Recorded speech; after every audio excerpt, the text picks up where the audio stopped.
हजरत हारून अलैहिस्सलाम हजरत मूसा अलैहिस्सलाम के बड़े भाई थे।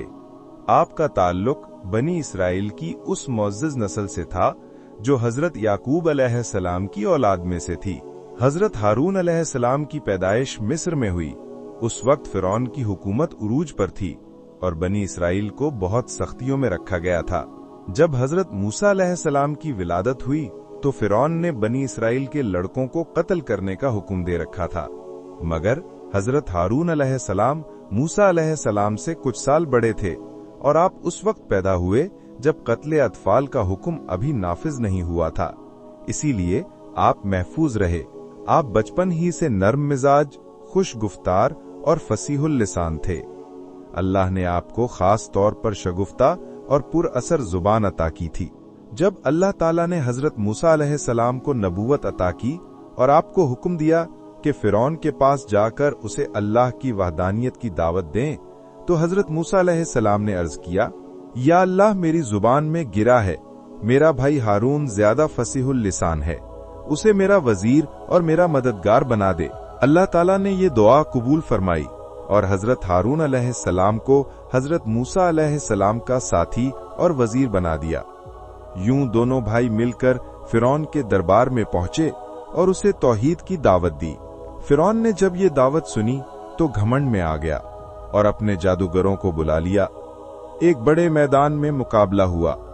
जादूगर रस्सियों और लाठियों को फेंककर अजदहा बन बैठे, लेकिन जब हजरत मूसा अलैहिस्सलाम ने अल्लाह के हुक्म से अपना असा फेंका तो वो असल अजदहा बन गया और सब झूठे जादू निगल गया।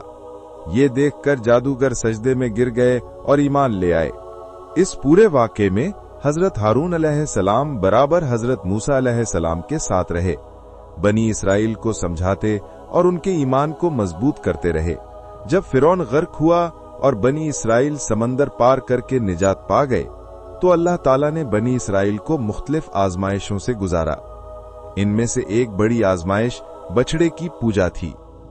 जब हजरत मूसा अलैहिस्सलाम कोहे तूर पर गए ताकि अल्लाह ताला से कलाम करें, तो सामरी नामी एक शख्स ने सोने का बछड़ा बनाकर कौम को बहका दिया और लोग उसे पूजने लगे। इस दौरान हजरत हारून अलैहिस्सलाम ने उन्हें समझाया और सख्ती से मना किया, लोगों, ये बछड़ा तुम्हारा खुदा नहीं, तुम्हारा खुदा सिर्फ अल्लाह है। लेकिन कौम ने इनकी बात ना मानी, बल्कि कुछ लोगों ने आपको धमकाया भी। हजरत हारून अलैहिस्सलाम ने सब्र किया और कोशिश जारी रखी कि कौम गुमराही से बाज आ जाए ताकि हजरत मूसा अलैहिस्सलाम वापसी पर नाराज ना हो। जब हजरत मूसा अलैहिस्सलाम वापस आए और देखा कि कौम बछड़े की पूजा कर रही है तो बहुत गुस्से में आ गए। उन्होंने हजरत हारून अलैहिस्सलाम से कहा, ए हारून, तुम्हें किस चीज ने रोका जब तुमने देखा ये लोग गुमराह हो रहे हैं? हजरत हारून अलैहिस्सलाम ने अर्ज किया, ए भाई, मैंने इन्हें रोका था, लेकिन ये मेरी न न माने और मुझे खौफ हुआ कि अगर मैं सख्ती करता तो बनी इसराइल दो ग्रोह हो जाते। ये सुनकर हजरत मूसा अलैहिस्सलाम ने मामला समझा और अपने भाई को माफ कर दिया। हजरत हारून अलैहिस्सलाम निहायत बुर्दबार, नर्म दिल और कौम पर शफीक थे। आपकी गुफ्तगू में तासीर थी और इसी वजह से अल्लाह ने आपको हजरत मूसा अलैहिस्सलाम का हम ज़बान वजीर बनाया। बनी इसराइल की रहनुमाई में आपका किरदार बहुत अहम रहा। रिवायात के मुताबिक हजरत हारून अलैहिस्सलाम की वफात कोहे तूर के करीब तूरे सीना के पहाड़ पर हुई।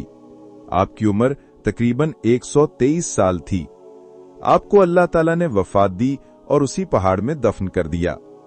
बनी इसराइल आपकी वफात पर बहुत गमगीन हुए, क्योंकि आप कौम के लिए एक मेहरबान रहनुमा और अल्लाह के नबी थे।